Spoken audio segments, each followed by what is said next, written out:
नमस्कार।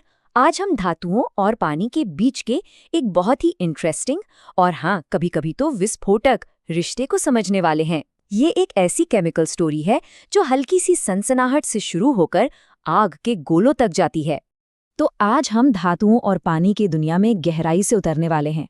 हम शुरुआत करेंगे ये समझने से कि वो मिलते कैसे हैं, फिर देखेंगे कि कौन सी धातु सबसे ज्यादा रिएक्टिव है। हम कुछ विस्फोटक मुलाकातों पर भी नजर डालेंगे, भाप की शक्ति को जानेंगे और आखिर में समझेंगे कि ये सारा विज्ञान हमारी दुनिया के लिए इतना जरूरी क्यों है। तो चलिए सबसे बेसिक सवाल से शुरू करते हैं। जब कोई धातु पानी से मिलती है तो आखिर होता क्या है? और जैसा कि हम देखने वाले हैं, इसका कोई एक सीधा साधा जवाब है ही नहीं, क्योंकि हर रिएक्शन अपने आप में बिल्कुल अलग होता है। तो होता क्या है जब धातु का एक टुकड़ा पानी में डाला जाता है? सुनने में तो बड़ा सिंपल सा सवाल लगता है ना? पर इसका जवाब उतना सिंपल है नहीं। कभी कभी रिएक्शन एकदम शांत होता है, बस हल्की सी फिजिंग, कुछ बुलबुले और बस बात खत्म। और फिर कभी कभी भयंकर एक्सप्लोजन, एक आग का गोला। तो एक ही सवाल के दो इतने अलग अलग जवाब क्यों? भाई सारा राज छिपा है मेटल की आइडेंटिटी में। और यहीं से कहानी और भी इंटरेस्टिंग हो जाती है। देखिए, पानी की कंडीशन भी बहुत मैटर करती है कि वो ठंडा है या गर्म भाप। ये तय करता है कि आखिर में बनेगा क्या। ठंडे पानी के साथ बनता है मेटल हाइड्रोक्साइड, लेकिन गर्म भाप के साथ बनता है मेटल ऑक्साइड। ये छोटा सा फर्क आगे की पूरी कहानी समझने के लिए बहुत जरूरी है। तो भाई इन अलग अलग रिएक्शंस के पीछे का रूल क्या है? यहीं पर आती है हमारी रिएक्टिविटी लाइनअप। हम धातुओं को रैंक करेंगे सबसे विस्फोटक से लेकर सबसे शांत तक, ये समझने के लिए कि कौन क्या करता है। तो ये रिएक्टिविटी सीरीज आखिर है क्या? इसे मेटल्स के लिए एक लीग टेबल की तरह समझिए। इसमें मेटल्स को उनकी घटती हुई रिएक्शन करने की रेडीनेस के हिसाब से अरेंज किया गया है। मतलब जो सबसे ऊपर वो सबसे ज्यादा ईगर टू रिएक्ट। चलिए इस सीरीज में एक एक करके आगे बढ़ते हैं। सबसे पहले हमारे सुपरस्टार्स से मिलेंगे, पोटेशियम और सोडियम। फिर आएगा कंटेंडर कैल्शियम। इसके बाद कुछ हैं जो थोड़ा हिचकिचाते हैं, मैग्नीशियम, एल्यूमिनियम, जिंक और आयरन। और आखिर में वो जिन्हें कोई फर्क ही नहीं पड़ता, कॉपर, सिल्वर और गोल्ड।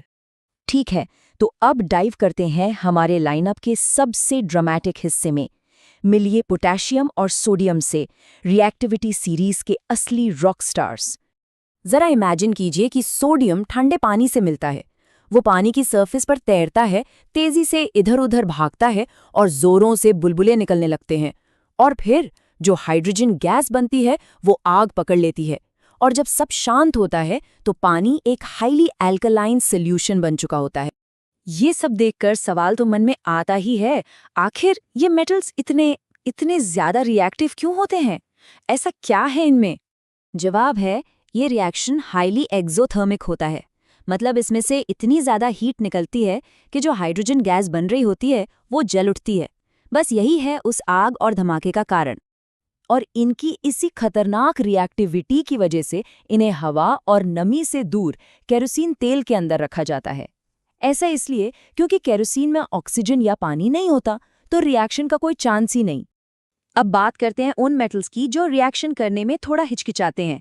इनके लिए ठंडा पानी काफी नहीं है, इन्हें चाहिए भाप की पार, खासकर तब जब रास्ते में एक प्रोटेक्टिव लेयर आ जाए।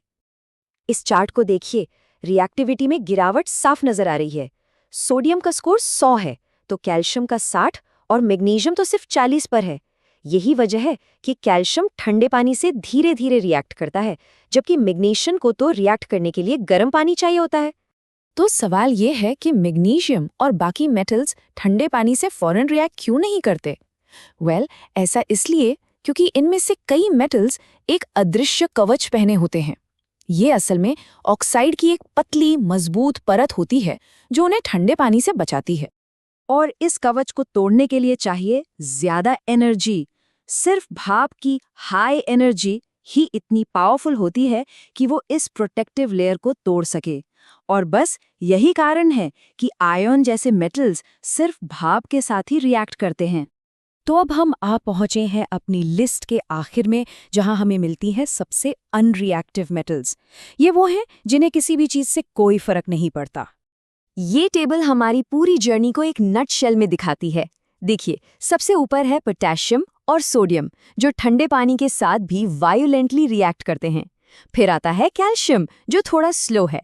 इसके बाद मैग्नीशियम, एल्यूमिनियम, जिंक और आयरन, जिन्हें अपनी ऑक्साइड लेयर की वजह से गर्म पानी या भाप चाहिए।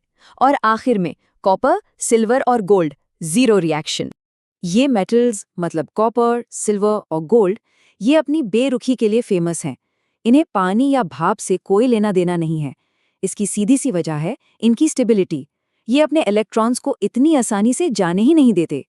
तो सवाल ये है कि ये सब जानना जरूरी क्यों है? क्या ये सिर्फ एक कूल लैब एक्सपेरिमेंट है? जी नहीं, बिल्कुल नहीं। इस केमिस्ट्री का हमारी दुनिया पर बहुत गहरा असर है, जंग लगने से लेकर रॉकेट फ्यूल तक।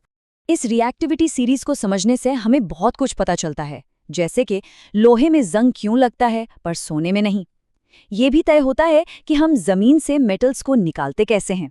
और सबसे एक्साइटिंग बात, इस प्रोसेस में जो हाइड्रोजन गैस बनती है वो एक पोटेंशियल क्लीन फ्यूल सोर्स है। और ये हमें एक बहुत बड़े सवाल पर लाकर छोड़ देता है। सोचिए, एक बेसिक केमिकल रिएक्शन जो क्लीन हाइड्रोजन बनाती है, तो क्या एक हाई स्कूल लैब में होने वाली ये केमिस्ट्री हमारे फ्यूचर को पावर देने में मदद कर सकती है? इस बारे में जरूर सोचिएगा।